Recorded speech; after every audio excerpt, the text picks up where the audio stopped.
Study with Steph, cause she's the best. She's gonna help you get your CTS, yeah. Ain't nothing can keep me down. Stephanie. Hey everybody, welcome to, I don't know, is this episode 7, episode 8, who knows anymore, of Study with Steph. Today we are learning about networks, and who better to teach me about networks than the man himself, Justin Kennington, president of SDVOE. How are you, Justin? How's it going? I'm doing well. I just hope that I can live up to that introduction, and I could teach you some things, but I hope I can teach them well enough. I think you can. You told me you don't have a CTS, but I thought that you would still be really helpful in teaching me all about this, because you've got the SDVOE Academy, you've got SDVOE Live, so you're kind of used to taking these really dense topics and kind of making them fun and making them interesting. So thought you'd be a great person to be my teacher for the day. You're set in your little office. I told you I was nervous about being smart enough, and now you tell me I have to be funny at the same time. It's getting worse, not better. Sorry, that's actually my bad. I think we'll be okay. But okay, I guess first of all, we could just talk about, I know you've got an SDVOE Academy, of course, on this, but could we just talk about briefly what the heck a network is? Sure. I know what social networks are. Well, that's not a bad start, actually. Okay. Because the first answer I would give is to set aside everything that we think we know, and let's not think about the internet and computers. And a network is really just a bunch of, let's say, intelligent things of some type, enabled to talk to one another, right? That's what a social network is. I'm not saying everybody on a social network is intelligent, but relative to like a rock, they are. And some of them are intelligent, right? But it's a group of people who are connected in a certain way and can exchange information. Right. And so here I know what we're really getting towards is computer networks. Well, that's a bunch of computers that are connected together in some way, in some topology, and they can exchange information with one another at its most basic level. Right. Now again, trying to think in practicalities here, we're going to very quickly get to Ethernet networks. Yeah. Right. Because Ethernet is by far the dominant technology, right? If we were having this conversation 30 years ago, we might be having conversations about Norton rings and what's the other one? I can't even think of the other stuff. But like these are footnotes in history, and at this point, there's some really high-end weird applications for computer networking technologies that are not Ethernet. But the 99% use case, what you and me and all of your listeners are dealing with every day, is Ethernet. So an Ethernet network is a bunch of computers connected together via Ethernet. Here's where we should probably introduce you to the concept of the OSI stack. That's the, oh my goodness, I can't even remember what OSI stands for. Open Standards something, maybe? Anyway, go Google OSI stack and you'll learn everything you want to know about it. But it's a conceptual model that, and keep that in mind. It's not real. You can't go touch the OSI stack, but it's a conceptual model of breaking down really computer communication into different layers of complexity and of abstraction. Anyway, at the very bottom of this communication, open systems interconnection. There you go. Is what's called the physical layer, right? And the OSI model is 7. They call them layers, and at each layer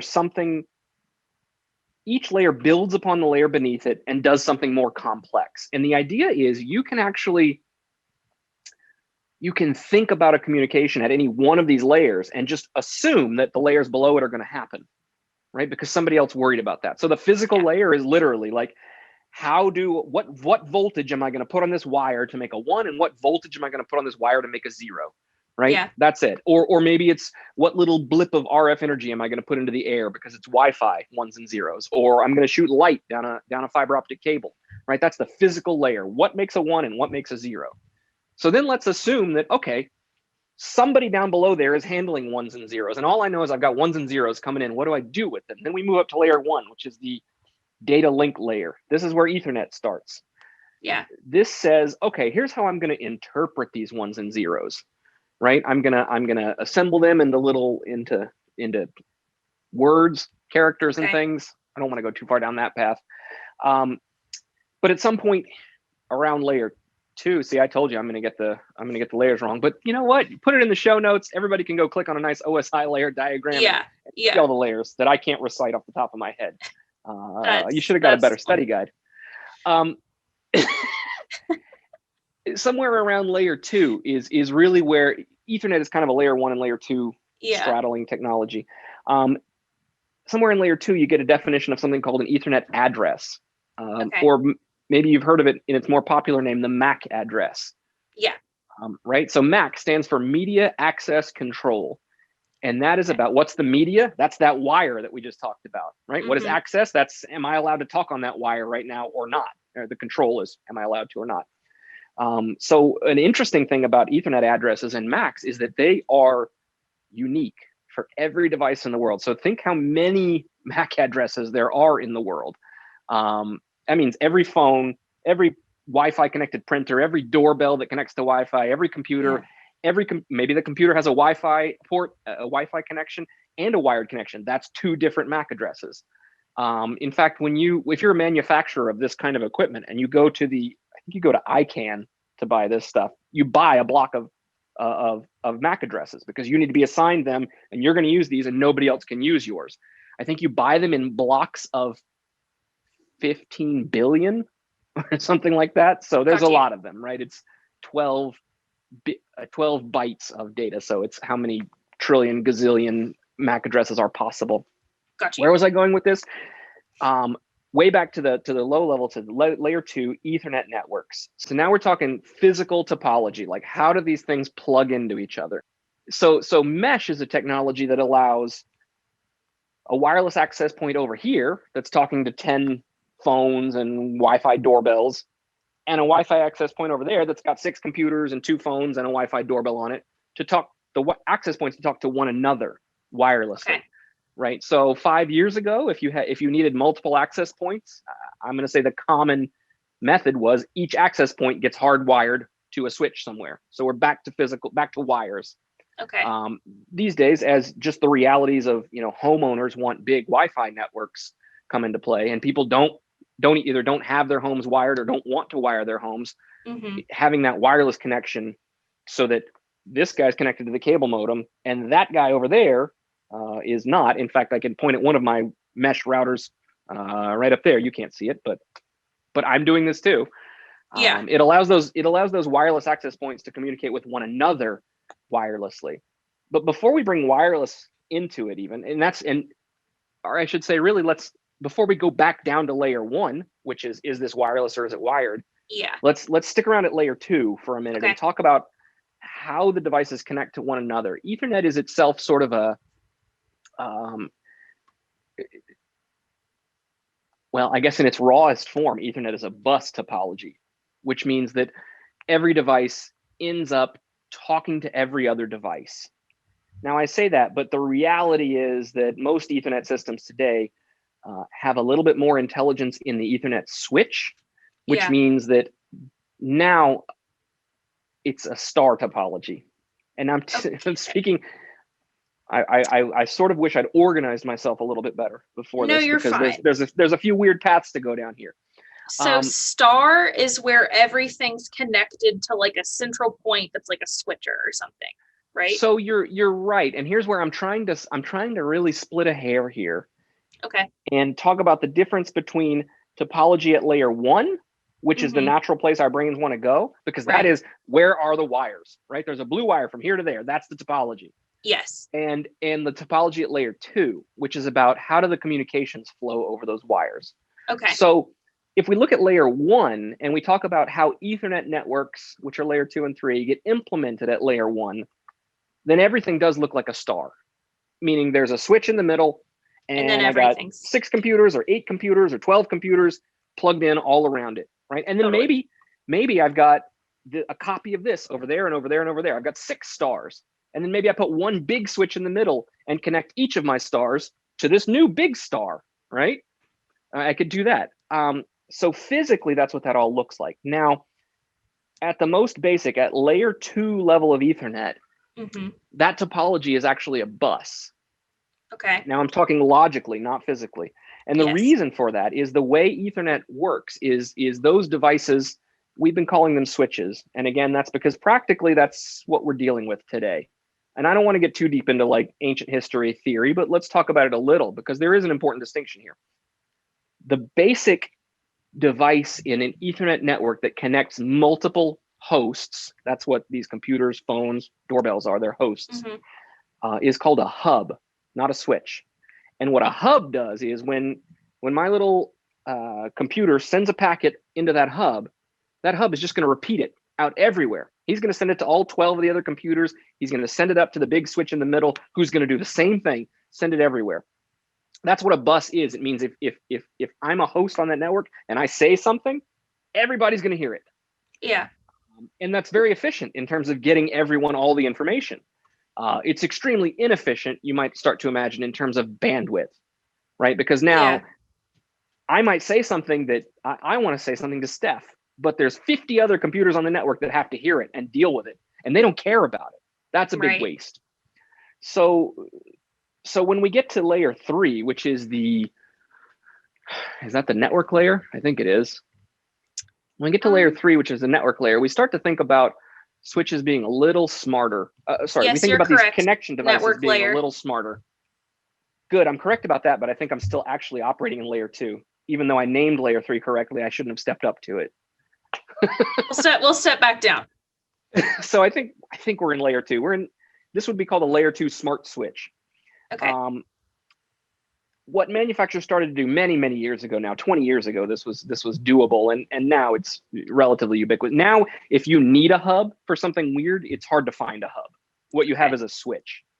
And what a switch does is it has enough intelligence to look at that packet that I send in and look at that MAC address, because I'm going to send it with a MAC address that says, here's where this goes. I know Steph's MAC address. I want her to hear this. So I'm going to put this little MAC address on it. A hub, again, would take that and send it everywhere. A switch is going to look at that MAC address and say, oh, this is for Steph, and I've got Steph connected to port 7. So he's going to take that packet from me to you and only send it to you. Nobody else is going to see it. So now their time and their bandwidth isn't wasted with our communication. Okay. Go ahead. Is that where encoding and decoding comes in, or am I getting ahead of myself? Well,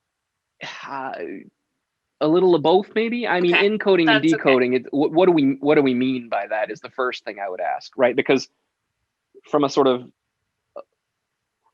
electrical engineering perspective, encoding and decoding is a very broad, very generic term for an extremely important thing that electronics do. But I suspect here we might be talking encoding and decoding related to taking audio and video signals and encoding them into a network. If I send you something and I want it to just go to you, is the switcher going to like encode that signal from me and then decode it and send it back to you? Like, I guess that's what I'm asking. The question gives me a good way to talk about this, actually. Okay. As you go up the layers, and I'm not going to lay them all out right now. Yeah, that's okay. You start to get more and more complex data types involved. Okay. What I mean by that is at layer 2, we have no concept of the fact that you want to send me audio or you want to send me a picture or whatever. I don't care, man. I've got an Ethernet address and I got some bits. And honestly, I don't know what the hell those bits mean. The only thing that I can encode and decode is this address. Okay. It says, here's where it belongs. And now that's important because it takes a really sophisticated computing device to deal with and understand something like audio video signals. Yeah. I don't want to have to build that into every Ethernet switch in the world. Who doesn't care that it's audio video? His job is just get it from place to place. So when you're talking about layer 2, you've got an Ethernet address and some bits and bytes that don't mean anything to a layer 2 device, but they're going to mean something to somebody higher up the stack. Okay. So if we skip a few stages up, you get to something called the presentation layer at layer 6. And I'm gonna misuse this layer a little bit right now. I admit that, but for painting the analogy, I think it works.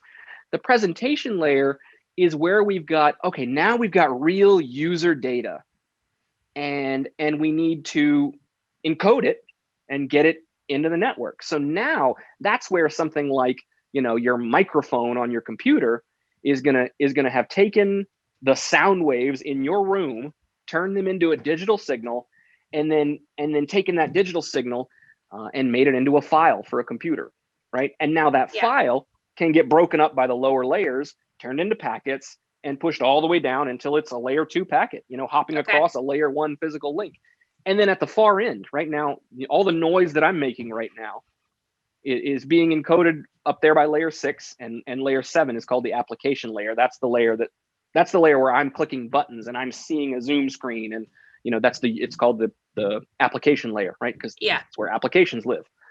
But my data is going to kind of flow down the stack until it's just a bunch of layer 2 packets with Ethernet addresses and some junk that no layer 2 device understands, but it's going to make its way over to you. And we've used some of the layers in between to establish, hey, this is going to be a Zoom call. Hey, Justin's going to send some audio and some video to Steph, so that your computer, when that data starts filtering up the stack, knows that, this must be the audio and video data I heard so much about. I know how to decode this. Okay. And then it can do that. I don't want to plug too heavy here, but I've got this picture in my head that I know is laid out very beautifully by our head of education, Matt Dodd. And anybody who wants to learn more about this, go to academy.sdvoe.org. Actually, no, go to sdvoe.org/academy. Yes. Either one will work, but the latter one will get you a better looking webpage. And sign up for a free account, log in, and find the course, What is a Network? And we've got some really nice animations that sort of make clear this process of data flowing down the stack in one host and back up the stack in the other. Yeah. I will also be checking that out to help in my studies. So we covered all the topologies, right? The only one we didn't cover was a ring. Yeah, I mean, that's a real thing. I don't think anybody's going to run into it very often these days. There was an old networking technology, a competitor to Ethernet, called token ring. And you can imagine all of the hosts in that network are connected in a big ring. So host A connects to B, connects to C, connects to D, and so on and so on. And it becomes this little game of pass the message, right? Host A needs to get a message to host F. And so he says, hey, I need to get this to host F. So and host B gets it and says, all the not other for me, give it to C, not for me, give it to D. You got it. Does that use up a lot of bandwidth though for the ones that didn't actually need it and just have to pass it? You got it. And there's not practically a good way around that in a token ring topology, right? Because in the physical star of Ethernet, I can have a switch in the middle that says, you know what, don't bother anybody else, just get it to Steph. But in the token ring, every host between the two communicating hosts has to be involved. So if I'm an integrator going in and specifying like a conference room or specifying some classroom or something, like what's the most common way to set this up? Would it be mesh? Or is there no common? Is it just it depends on the situation? No, the answer, it's not that there's no common. The answer is so much Ethernet that I don't understand how to parse the question. It's sort of where I'm coming from. And that's okay. Topology at this level is not a real question in the use case today, right? Meaning the real question is, for your application, are you going to have a wired connection or a wireless connection?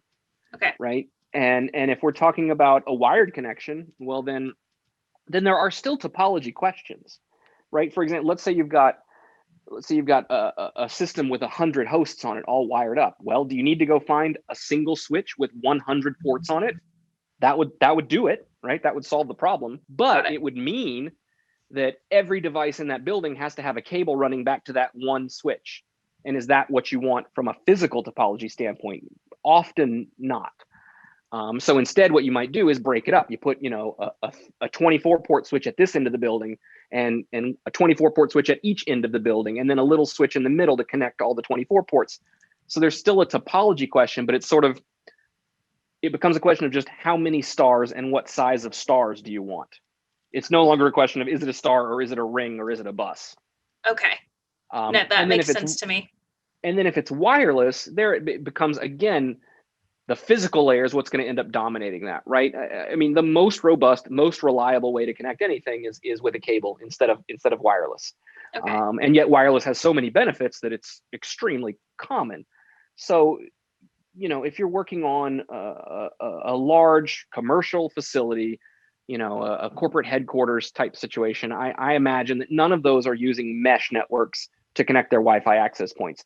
Every one of those access points is connecting with a wire to a switch, right? And then the access point just connects wirelessly to the end hosts, right? That's Okay. because that's a case where the infrastructure is driving it, right? Meanwhile, here at this home that I moved into 6 months ago, and I'm lazy and I'm behind on projects anyway, like I am not going to go through the hassle of pulling Cat6 cables and running, multi-gig networks to several points in the house so that I can guarantee good Wi-Fi coverage. Yeah. When there's good mesh networks, for a few $100, you get 3 access points, you sprinkle them around the house wherever you've got power cables, power plugs, and off you go. So that's how that decision really gets made. First, it's wired or wireless, and then the infrastructure, where can you and where will you put cables, is what's going to determine the details of the topology. That makes sense. So does that move us into talking more about Ethernet? Sure, we can do that. Although we covered kind of a lot of it. Yeah, we did. But we still wanted to talk about LANs and WANs, right? And let's get to layer 3. Okay. Is a LAN what's most commonly with Ethernet? Are those two usually? I'm thinking about this wrong. I already know. No, well, yes, but that's okay. That's okay, because that's what we're here to do. Yeah. The way to let's go back to the OSI model for a minute. Okay. And remember that the real key to understanding the OSI model is that each one of those layers is totally independent and totally modular. Okay. And at any time, you could rip one of those layers out and replace it with something different that serves the same function, and everything would work. So I told you token ring has been dead for 30 years, and that's true. But meanwhile, if I built a network and we were trying to have this Zoom call, and I mean, these days it would be hard to find the hardware, but if I connected my computer here via token ring to my cable modem, then I would not be using Ethernet. But you and I would still have this conversation, because on your side, all you care about is what happens at layer 7, right? And somewhere down here, the fact that I didn't use Ethernet doesn't mean anything to you. Right. How did I get off on this? Going over LANs and WANs. Yeah. So let's go back to layer 2 for a minute. Okay. And the definition of a local area network is those, how do I want to say this, is that set of hosts that are connected together on the same, I'm going to say hub for a moment. And I talked about what hubs are, and that we don't really use or have hubs anymore. But you plug all those things in on a hub together, and that's your local area network. It's the devices that can all hear each other, right? And so now let's step to modern networking, and the fact that most of the time you're connecting to a switch, not a hub. And that's where we should point out that there are 3 types of, do I want to call that Ethernet? I don't think I do. Yeah, but I guess it is. There are 3 types of Ethernet. This is kind of a layer 2, layer 3 mixy stuff, which I know I just said shouldn't exist, but I'm also not expert enough at this. There are 3 types of communication that can happen in layer 2 and 3 Ethernet. The one that I think we all would sort of take for granted and kind of just immediately come to mind is called Unicast. And that is me talking to Steph, and nobody else is involved in this conversation, right? There's another kind of communication called broadcast. This is what hubs do all the time. But a broadcast is, I'm going to send a message, and I need everyone here to hear me, whether they like it or not, whether they're tuned in or not, they're going to hear it, right? So this is me getting out my bullhorn and saying, this is my packet. Okay. And then there's the third kind is what this podcast is. It's called multicast. This is a conversation between me and Steph right now, but anyone who wants to tune in just has to set their radio dial to 1410 AM, and they're going to hear it. Yeah. But if they're not interested, they can turn off their radio, they can tune to a different station, and they won't hear it. Gotcha. Right. So the way multicast works, and this will be really important when we talk about AV over IP in a moment, but that means that if I need to send something that many people might be interested in, I can send it to the switch, and the switch now keeps a list of who's interested. And if you're interested, you come tell the switch, I want to hear that. And now the switch will send it to you as well as the other person that wanted to hear it. I say all that because now you understand what broadcasting is. And another way to define the local area network is it is equal to the broadcast domain. Meaning if I send a broadcast, everyone who receives that broadcast is the LAN. Okay. Right? So then the WAN is, now we're into layer 3, the networking layer. Yes. Layer 3 is called, to me, it's called the networking layer because it is the layer that connects networks. It's not the layer that creates networks, that's layer 2. Yeah. But the layer that connects networks is layer 3. So now I've got a broadcast domain over here. You've got, in fact, this is true. I have a broadcast domain right here in my house. I've got a local area network that has the PC we're talking on. It's got my phone. It's got my wireless access, my doorbell, right? Right. And you have a local area network. I'm guessing you're in the office, unless I am. Unless everyone that works for rAVe is also obsessed with Star Wars. You know, I do like it, but I wouldn't decorate my house with it. Gary, as I said, I'm guessing that you're at the office right now, and your office has a LAN. It might have multiple LANs, but you're on one of them right now. Your PC is connected to it. Your phone is connected to it. The wireless access point, whatever, is all connected to it. But we still need to talk to each other, right? So if my device sends a broadcast, and there are a few sort of like housekeeping reasons it might do that, none of your things are going to hear my broadcast. The internet would be a mess if every device in the whole world were able to broadcast to every device in the whole world. Right. So the wide area network is really, it's what happens outside of the LAN. It's how networks talk to each other. And so your router is the device that translates from a LAN to a WAN. Okay. Right. And now in some sense, how do I want to say this? Here I've got my LAN and my router has a port connected to my LAN. And all my devices are talking to that router. But now my devices need to talk to somebody in the outside world. So what they'll do is they'll go to the router and they'll say, hey, router, I want to download Justin's Facebook page because he wants to see it. Yeah. Right. And so the router says, okay, cool. I got you, fam. Yeah. And that router is going to turn around to actually another local area network, which is the local area network comprised of all of the cable modems in my neighborhood and the like broadcast head in from my cable modem provider. Right. That's actually another local area network. Yeah. And there's a router on that network that's going to translate to some fiber optic backhaul from Comcast local office down to New York City and, you know, some big fiber switching station, right? And we're going to kind of hop from smaller LAN to bigger LAN until we get on some, you know, transcontinental link that gets me down to the Facebook data center in Georgia or wherever it is. Okay. And a request is going to pop in there that says, hey, Justin wants his Facebook page. Can you send it down? And now those computers are going to do the exact same thing in reverse. And what's going to happen is eventually that packet's going to make its way to my router again, saying, hey, somebody asked for this. And my router knows, oh, yeah, I remember Justin's phone asked for that. And it's going to drop that packet back to my phone because he's been keeping a list of everything that everybody asked for. Okay. And I know, okay, I should see a response from this and a response from that. Okay, here it comes. Yeah, okay, that was from Justin's phone. Okay, this one goes to Justin's computer. That's what the router's doing back on the local area network. So a router translates between the LAN and the WAN. A router always has two, I was about to say Ethernet. In theory, it could be anything, but in reality, it's Ethernet. It has two Ethernet ports, one for the LAN and one for the WAN. And his job is to live on both networks as a host on both networks, but to serve all those devices on the local area network by providing them with traffic flow to the outside. Okay. Got it. And there are like a lot of other ANs too, but are they just kind of subsets of either a LAN or a WAN, like a campus area network and a metropolitan area network?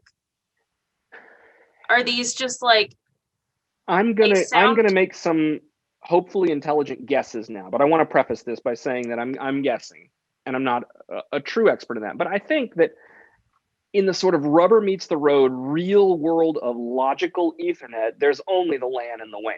Okay.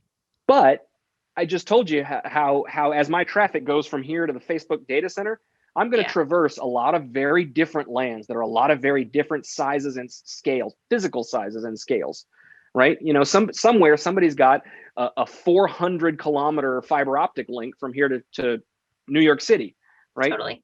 That's, although it's 400 kilometers long, it's still just one wire. It's still just part of one network somewhere, right? And so I think that when you talk about, you know, campus scale campus area network or metro area network, in some basic Ethernet sense, these are just local area networks sitting over top of smaller local area networks of a certain size themselves. I think that's all that means, and it's not. Okay. It's not a purely and concretely defined term in Ethernet Okay. context.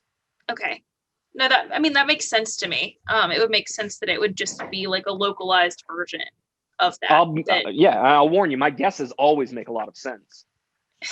Sometimes they're drastically wrong. I don't think so. I never mine think are so. usually wrong. So we're doing fine. We're fine.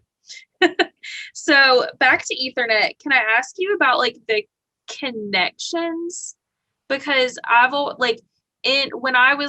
the way that I even figured out what an Ethernet was, or what I thought it was in college, because if your campus Wi-Fi wasn't working, your university computer came with an Ethernet cord, and you could just plug it in wherever on campus if you were like having trouble with the Wi-Fi that day.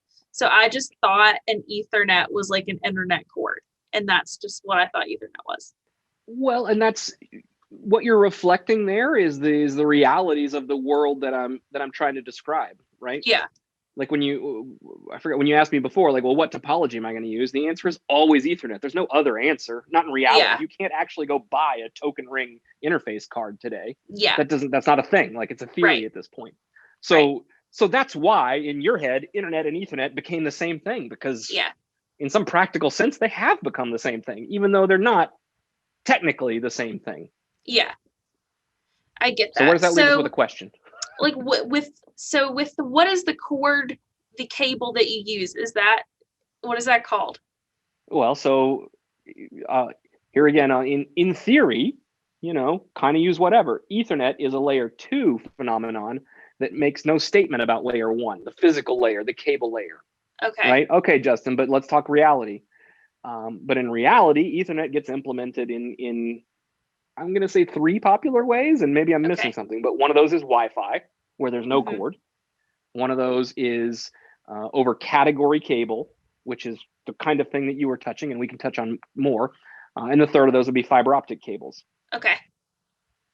That makes sense. So what you were dealing with there, I'm sure, was an unshielded Cat5 patch cord terminated in 8P8Cs, more commonly and not technically correctly known as RJ45s. Okay. So like, what's the most common name for that? RJ45s? Yeah, people will call that an RJ45, but technically the RJ45 is what you plug into, and the thing on the end of your cord is an 8P8C. Oh, okay. Yeah. That makes sense. Okay. File that under knowledge that's not super useful, but one day if you need to impress a nerd in a bar, you can. When I'm on Jeopardy one day, that'll be the question, and I'll be like, okay, because Justin told me, I'm gonna get this right. So you talked a little bit about how fiber optics were sort of common when it comes to like connecting Ethernet as well. And is that a twisted pair? Nope. Twisted pair is your category cable. I could have and should have used that term, actually, right? Twisted pair is about a pair, 2 pieces of copper that are twisted around each other. And your typical Ethernet installation will use 4 such pairs, so 8 total conductors. Okay. Right. In fact, that's what the 8 in 8P8C is about. That's 8 positions and 8 conductors. Got you. So then what are fiber optics? So fiber optic is at its base is a single thread of glass, and instead of putting electricity through it, we're going to shoot light through it. So at one end of the wire, I've got a high-speed laser turning on and off, and at the other end, I've got a little photodiode receiving those little on and off pulses, and those are my 1s and 0s, right? So instead of a high voltage, low voltage, I've got some light and no light. And of course, there's many variations of that. You might have multiple strands of fiber in a single jacket. You might have, multiple different colors of laser in the same piece of glass being received by different colors, let's say, of receiver. Okay. But practically, that's what that is. So Okay. what you'll see in the real world, and I would argue that fiber optics are very common. However, it's back to that question of size and scale, right? In your university, in your corporate boardroom or desk anywhere, practically you're going to see a twisted pair connection available, in a little jack on the wall to plug your laptop, to plug your desktop into. However, that's going to run back to a switch somewhere. We talked about that multiple star topology. Yep. Most of the time after you leave that first switch, and when we start connecting switches to one another, that's where you're going to see your fiber optic connectivity. Okay. Because fiber optics offers you more bandwidth, usually smaller and more lightweight cabling, and distance. And that's crucial, right? Because now when we're talking metro scale networks or larger than that, right? And we're talking about the undersea cables and things that run hundreds of kilometers of just cable. That's all fiber optics. So copper can't do that. Okay. So but it's still fiber optics let you, they go ahead. do longer distances. Longer better? Distance, higher bandwidth. Yeah. Okay. That makes sense to me. See, I thought fiber optics were like the things where like my dad had a fiber optic Christmas tree, and it like the needles were fiber optics and they lit up. It is precisely the same technology. Oh. Because what those needles are is a little thin piece of glass with a light on one end that you don't see. Somewhere inside that tree is a light source. And that glass carries the light all the way to the tip where it shoots out the tip and you see a little sparkly. Okay. That actually really makes sense to me now. So imagine if that light source were just turning on and off very fast, and those are your ones and zeros. That's it. That's the whole thing. Okay. Right? We've got it. Okay, we're doing great. My only other questions are like putting this like into perspective of being an integrator, and like how do you know like which one to use when you go and you like specify a space? Like how do you know, like does that make sense? Yeah. I mean, big picture, you're asking the right question, because one of the things that's really important, I mean, my world is AV over IP, which is exactly where, AV and all these IT questions kind of collide with one another. And one thing that we preach in the SDVOE Academy is it's very important to design the network, to think of it as a design problem, to not just buy a switch or buy two switches and then plug the computers in and see what happens, but instead to think this through, which is exactly the question you just asked. So how do you do that? Well, you have to, there's some art and science to it, but of course you got to gather the data, right? Like designing anything. What are the requirements? What do we need it to do, right? That means how many hosts do we need to connect it to? Is this just 6 computers, or is it 52 computers and 12 wireless access points with another 100 computers and that wireless doorbell that I keep bringing up for some reason? So do how you have many one? hosts? Is that why you're so obsessed with them, or do you want one? Like I have 2 actually, and I guess as I indicate this direction where I happen to be sitting in my house, and I'm just thinking of like stuff, like I guess there's a doorbell over there. I guess that's why. I don't know. Anyway, I've got the Arlo, which finally got connected to Apple HomeKit, so now that's all like nicely integrated. And when somebody rings the doorbell, actually, if somebody rings the doorbell right now, the HomePod right next to you is going to go off, and you're going to hear it ding dong. So wow, we'll see. I should have shut that off before the show. It's all right. Nobody visits. Sorry. What were we talking about? Why doesn't anyone visit me? That's a question for your therapist, and maybe not one for me. I'm sorry. What was this? What are we doing here? Did I misunderstand? I don't want to do your job, but let's try and reel this back to your question. Yeah, please. How did we get here? I said AV over IP because how do you design a network, right? Well, it's complicated, and go check out SDVOE Academy because we have a course on it. But how many hosts do we need? What kind of bandwidth does each host need to be provided with? Which of those hosts need to communicate with one another, and with how much bandwidth? And I'll explain that why that's important in a minute. And then as we talked about, the actual physical topology, where can I run wires? Where do I want to run wires? Would I be better off with just one big wire going from this end of that building to the other? Or do I really want to have 52 wires crossing the whole thing? These things all enter into it. But the most interesting consideration I would say, and the most important to really get a grip on, especially in an AV over IP world, is which devices need to communicate with which. Because what usually ends up happening, and this is standard best practices for IT, and it doesn't always work for AV, is the link between two switches is probably not enough bandwidth to carry all of the possible traffic generated by those hosts. Yeah. Right. I'll break that down into some real numbers. Let's say I've got a 48 port switch, which is a very common size, and it's got a bunch of 1 gigabit connections. So in theory, in one direction, remember it's actually all bidirectional, but in one direction, that's 48 gigabits of traffic that I might generate. Okay. It might be very common to connect that switch to another switch with a single 10 gig link, or maybe with a single 40 gig link, but that's still not 48 gigs, right? And that's okay, because most IT traffic is never using its full gigabit of bandwidth all the time, right? Yeah. You send something to the printer, you hit go on an email, you download a web page, and then you read the web page for 5 minutes and no traffic's coming to you. Yeah. So real traffic on normal computers is very bursty. And that means that the chances of all 48 computers needing all of their bandwidth at the same time is very low. And furthermore, even if that happens, what we can do is just, we'll just wait 2 seconds and then Steph's email will go out, right? But it'll still get there. And that's all fine. Okay. When we introduce AV over IP into this mix, that the equation really starts to change, right? Because now I've got a device blasting out a video stream at 900 megabits per second. Yeah. And it's going to keep blasting it until the show is over. Yeah. It might be on for 3 or 4 hours. I might have 48 encoders on that same switch, all blasting 900 megabits per second. Yeah. Suddenly overwhelming that uplink becomes a very real possibility. And there's no replay in live AV. There's not like, oh, wait, can you just rewind? Can you send me those packets again? Like, no, buddy, those packets are gone. We're on to the next thing now. Yes. And so that really changes how networks have to be designed when you want to accommodate AV over IP. It means that you need to plan the bandwidth from encoder all the way to decoder.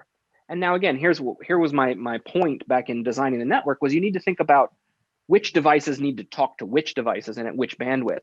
Yeah. Right. So now imagine maybe I've got 24 encoders on that switch, but I've got 24 decoders on that switch. Maybe even though the switch needs to connect up to the broader internet because the devices want to talk to the internet, or the devices want to send, maybe a stream or two, maybe most of the traffic is inside that switch. Right. And if all these guys are just firing at each other and not using the uplink, then I don't need a lot of uplink. I can live with that normal sort of IT approach of not having enough uplink to support everything, and that'll be okay. And that's really pretty common. If you think back to the world of matrix switches, you might have multiple switches connected together, and this single matrix switch can send any input to any output, do anything he wants all the time. But then maybe he's only got one link to that other switch. So now you have to decide, well, which of these sources do I want to send over the uplink, right? Which is what that looks like. And so it becomes the same kind of problem in AV over IP and network design. Go ahead. Yeah. So I guess my last question is, like, I know, like we talked about, you've never taken the CTS test. You are teaching me just because you know a lot about this. So I wanted to ask if you had any other advice for me or anyone listening or watching about like how to learn more or delve a little bit deeper into this if needed. From what I understand, 43% of the answers on the CTS exam are C. So if you don't know and you have to guess, bubble in C. That's one tip. And other than that, like I said, I don't want to get pluggy, but the reason I've learned some of this stuff is because SDVOE is really focused on education. We understand that sort of a big part of our challenge in the market is we're saying AV over IP is important, is good, but it's a vastly new way to think about things and do things. And that's scary for the designer Yeah. who knows how to build a matrix switch and has been doing it for 5 or 10 or 20 years Yeah. and is confident that when I design in this matrix switch, I'm not going to get screwed because it doesn't work. Yeah. You know, even if that person well understands the benefits of AV over IP, it's scary to do it the first time. Totally. And so that's why we've built a lot of education to close up that knowledge and that skills gap that we see exists between AV professionals and IT professionals. And I think that the folks who are going to be the most successful in this industry going forward are those who can understand the concepts on both sides of that. And that doesn't mean that every person out there needs to be a Cisco certified network architect. That's not what we're talking about. But you need to know how to work with the IT team. And for that, you need to know how to speak their language and be involved in the conversation. Yeah. And that's the level of knowledge that we're trying to build for people at the SDVOE Academy. Yeah. No, I feel that. Well, Justin, that was all the questions I had, and I think we're about out of time. But I wanted to thank you so much for hopping on here and going over this with me. It was really helpful. I enjoyed it. I hope you get comments from your users and that none of them brutalize me too much for some of the ways I kind of stretched some of those concepts in my rush. I mean, so far everybody's been pretty nice about me and like the fact that I don't know anything about anything. So if they're nice to me, they'll be great to you. Yeah, but you positioned yourself as like, hey, I don't know anything. I'm going to try this. They're like, oh, good job trying. And then you're like, this guy's a real expert. Wait till you hear how smart he is. Like, I got a lot to live Gets up to. everything wrong. About. Exactly. That's we'll I think that you at least like what I really wanted from you is to help me frame my thinking, and you did. Okay. So I really appreciate it. And I will link the SCVOE Academy link in the description, and I will put a copy of the layers. What is that called again? The OSI model. The OSI model. The 7-layer burrito of networking. Yep, I'll put that in there. And so yeah, I will also be logging into the SCVOE Academy. I have an account, and I will be watching some of those videos because I'm sure those will be able to help me as well. But and tell us what again. You think. I will. You're welcome. Bye. Bye. Study with Steph, 'cause she's the best. She's gonna help you get your CTS, yeah. Ain't nothing can keep me down. Stephanie.